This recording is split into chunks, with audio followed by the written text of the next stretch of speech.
లేకపోతే ఎవరినో రేప్ చేశారని ఆ మధ్య గుంటూరు సంవేర్ గుంటూరులో జరిగితే ఇద్దరు అమ్మాయిల్ని హోంమంత్రి గారే అన్నారు కదా, ఏదో ఆవేశంలో తాగిన మైకంలో చేశారు సంథింగ్ ఏదో అట్లా మాట్లాడారు, చేసి ఉంటారని. సో అందుకోసమే బహుశా జగన్మోహన్ రెడ్డి గారు కూడా ఆయన కాపాడటానికి కారణం ఏంటంటే ఏదో జరిగిపోయింది అని అందుకనే పిటిషన్ కూడా విత్డ్రా చేసుకున్నాడు ఆయన. నేను వెంకటకృష్ణ గారు ఈ సందర్భంలో ఫర్దర్ ఇన్వెస్టిగేషన్ ఎలా చేయాలంటే సిబిఐ ఖచ్చితంగా జగన్మోహన్ రెడ్డి గారిని ప్రశ్నించాలి. ఎందుకు ప్రశ్నించాలి అంటే దానికి ఒక లాజిక్ ఉంది. వెంకటకృష్ణ గారు జగన్మోహన్ రెడ్డి గారు రిట్ పిటిషన్ నెంబర్ 3945 ఆఫ్ 2019 అని హైకోర్టులో సిబిఐ ఇన్వెస్టిగేషన్ కావాలని వేశారు. సిబిఐ ఇన్వెస్టిగేషన్ కావాలని వేసిన వెంటనే దాన్ని ఒక మెమో వేసి జడ్జిమెంట్ వచ్చే ముందే విత్డ్రా చేసుకున్నారు. విత్డ్రా చేసుకున్న సందర్భంలో జడ్జి గారు ఒక పేరా రాశారు. ఏమని, అసలు సిబిఐ ఇన్వెస్టిగేషన్కి వేసి జగన్మోహన్ రెడ్డి గారు ఎందుకు విత్డ్రా చేసుకున్నారు, దానికి ఆయన ఇచ్చిన రీజన్స్ ఏంటి, ఆయన మోరల్ అప్లికేషన్ ఏ విధంగా ఉంది, ఆయన అసలు విత్డ్రా చేసుకోవడానికి కారణం ఏంటి అని చాలా కఠినమైన పదాలు వాడారు. దాంట్లో జడ్జి గారు హైకోర్టు జడ్జిమెంట్లో చాలా సీరియస్ యాక్షన్, చాలా సీరియస్ వర్డ్స్ వాడారు. నేను ఒక మూడు లైన్లు చదివి వినిపిస్తాను దీనికి. The petitioner in writ petition number 3945 of 2019 is concerned. It must be noted, the deceased being his uncle, he has a moral responsibility to see that the culprit are caught, tried and punished as expeditiously as possible. No doubt, to discharge his moral obligation, the petitioner has filed the above writ petition seeking indulgence of the CBI. Within short time, the murder of the man alleged that the fair investigation may not be held in view of the prevailing political circumstances. However, recently he filed a memo submitting that there is no further necessity to pass any order in his writ petition. He does not wish to pursue the writ petition. And ఇంకా 7-8 లైన్లు ఉన్నాయి, అవన్నీ చెప్పడం అదంతా ఉపయోగం లేనిది.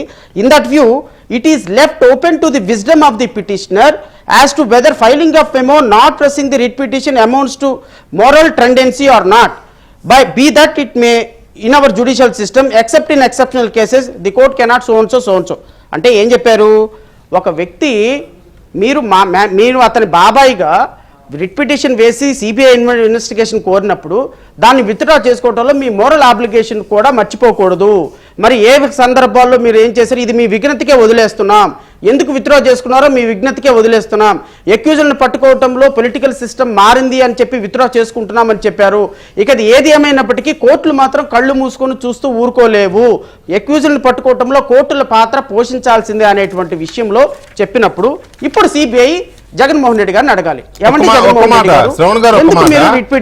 మీరు అన్న దాంట్లో నుంచి నాకు ఒక డౌట్ వచ్చింది. మీరు జడ్జిగా కూడా పనిచేశారు కాబట్టి, ఓకే జగన్మోహన్ రెడ్డి గారు పిటిషన్ వేశారు సిబిఐకి ఇవ్వమని, మెమో వేశారు విత్డ్రా చేసుకుంటున్నామని, పిటిషన్ విత్డ్రా చేసుకుంటున్నామని, అప్పటికి దాదాపు 1 సంవత్సరం వరకు దాని మీద కొన్ని ట్రయల్స్ నడిచింది, అంటే కొన్ని దాని ఏమంటారు ప్రొసీడింగ్స్ నడిచినాయి ఆ పిటిషన్ మీద. అదే సిట్టు పైగా కోర్టులో కూడా దాని మీద జరిగింది కదా. తర్వాత మెమో వేశారు. అంటే నేనేం అడుగుతున్నానంటే, నాకు తెలిసి ఏదైనా స్టేట్లో ఏదైనా క్రైమ్ కానీ ఏదైనా ఇన్సిడెంట్ కానీ జరిగితే సిబిఐకి ఇచ్చే పవర్స్ రెండింటికే ఉంటాయి, ఒకటి స్టేట్ గవర్నమెంట్ లేదా కోర్టు, రైట్? ఇంతవరకు అయితే కరెక్టే కదా. ఈ మెమో ఈ కేసులో జగన్మోహన్ రెడ్డి గారు వేసిన పిటిషన్లో ఆయన పిటిషన్ వేశాడు, తర్వాత ఎప్పుడో మెమో వేశాడు, వద్దు సిబిఐ విత్డ్రా చేయండి అవసరం లేదు అని. కానీ అప్పుడు దాకా ఆ కేసుని ఫాలో అయిన కోర్టు డెసిషన్ తీసుకోలేదా, దీనికి ఉన్న మెరిట్స్ ఏంటి డిమెరిట్స్ ఏంటి, ఇది సిబిఐకి ఇవ్వాలవద్దని court can't decide? No, actually what happened, Jaganmohan రెడ్డితో గారు పాటుగా ఇంకొక 4 రిట్ పిటిషన్స్ పడినట్టున్నాయి నాకు తెలిసి. వాళ్ళ మదర్ వేశారు, వాళ్ళ డాటర్ వేశారు. రిట్ పిటిషన్స్ అన్నీ కూడా కామన్ ఆర్డర్లు పాస్ చేశారు. కామన్ ఆర్డర్ పాస్ చేసినప్పుడు రిట్ పిటిషన్ ఆర్డర్ రాకుండానే, వెంకటకృష్ణ గారు రిట్ పిటిషన్లో ఆర్డర్లు రాకుండానే ఈయన ఇన్ బిట్వీనే ఈ పిటిషన్ వేశాడు.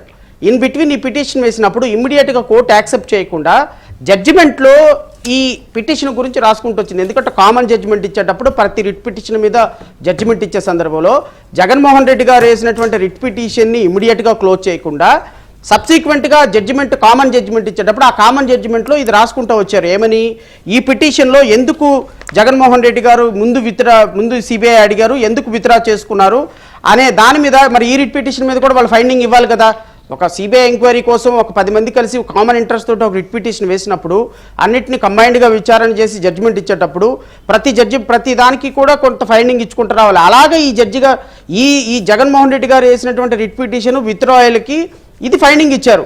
హవెవర్ ఇట్ ఈస్, మేమైతే కళ్ళు మూసుకోలేము, మిగతా రిట్ పిటిషన్తో పాటుగా దీని ఇన్వెస్టిగేషన్ సిబిఐకి ఇచ్చేస్తాము ఇవ్వాలి అని. ఇక్కడ ఓవరాల్గా ఏంటి నేను చెప్తున్నానంటే, ఫర్గెట్ అబౌట్ జడ్జిమెంట్ వీకే గారు, అసలు ఎందుకు విత్డ్రా చేసుకున్నారు మీ బాబాయ్ పిటిషన్ అనేది సిబిఐకి తెలియాలి. ఇప్పుడు సిబిఐ దృష్టిలో అందరూ అనుమానితులేనండి. ఎందుకు అంటే ఇప్పుడు జరిగినటువంటి పొలిటికల్ కాన్స్పిరసీలో టికెట్ల కోసమే కదా సిబిఐ ప్రకారం పొలిటికల్ కాన్స్పిరసీ, ఈ పులివెందుల టికెట్ ఎవరికి ఇవ్వాలి, కడప ఎంపీ సీట్లు ఎవరికి ఇవ్వాలనే దాని మీద కదా political conspiracy. Motive of the political conspiracy YSRCP టికెట్లే, ఇంకా వేరే ఏం లేదు అకార్డింగ్ టు ది సిబిఐ. మరి అక్కడ కూర్చున్న వాళ్ళు వేరే విధంగా అనుకోవచ్చేమో, కానీ according to the CBI charge sheet, CBI యొక్క ఎంటైర్ వర్షన్ ఏంటి అంటే, దీంట్లో పొలిటికల్ కాన్స్పిరసీ ఏంటి అంటే జగన్మోహన్ రెడ్డి గారి పార్టీలో టికెట్లు ఎవరికి రావాలి, టికెట్లు ఎవరికి రావద్దు, this is what sole CBI defence. మొత్తం సిబిఐ విచారణలో జరిగిన విషయాలు, పులివెందుల టికెట్ ఎవరు అడుగుతారు, కడప ఎంపీ టికెట్ ఎవరికి ఇవ్వాలి. అవినాష్ రెడ్డి గారు ఒకవేళ వైఎస్ వివేకానంద రెడ్డి గారు బతికే ఉంటే ఈయన పోటీ వస్తాడు, మనకి పులివెందుల్లో టికెట్ అడుగుతాడు, లేకపోతే కడప ఎంపీ టికెట్ అడుగుతాడు. ఇక మమ్మల్ని ఈయన వివేకానంద రెడ్డి గారు షర్మిలాకి ఒక పక్క ఇవ్వాలి టికెట్ అంటున్నారు, నాకు ఇవ్వాలి టికెట్ అంటున్నారు, వైఎస్ విజయమ్మకి టికెట్ ఇవ్వాలంటున్నారు.